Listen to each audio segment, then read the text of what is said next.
সবাইকে স্বাগতম জানাচ্ছি ঢাকার গাবতলী হাট থেকে। দর্শক বন্ধুরা, ঈদের কিন্তু আর খুব বেশি দিন বাকি নেই, মাত্র 6 দিন বাকি রয়েছে। আজ শনিবার রাত 31শে মে।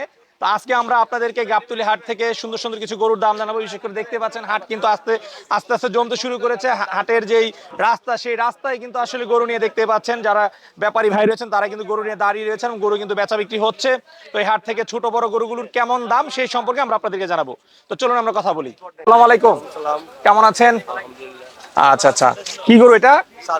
ষাঁড় গরু, দেশি গরু। আচ্ছা, দাঁতে কয়টা? আচ্ছা, দাম চাচ্ছেন কত? 1,25,000। দরদাম কিরকম হচ্ছে হাটে? 90, 1 লাখ পর্যন্ত হচ্ছে। ওজনটা কিরকম হবে এটার? 3.5 মন। আচ্ছা, টার্গেট কত আপনার এটা? 1,10,000 হলে ছেড়ে দিবেন। আরেকটা খুব সুন্দর গরু দেখতে পাচ্ছি আমরা, যদি এই গরুটা আপনাদেরকে দেখায়, মাশাআল্লাহ খুবই সুন্দর একটি গরু। এটার দাম চাচ্ছেন কত কাকা? একবারে 1,80 হলে ছেড়ে দিবেন। ওজনটা কত হবে কাকা? 6.5 মন। আরে কি বলেন, এত এত সস্তা গরু? 6.5 মনের গরু এই জন্য দিয়ে দিবেন? এই গরু 6.5 মন হবে?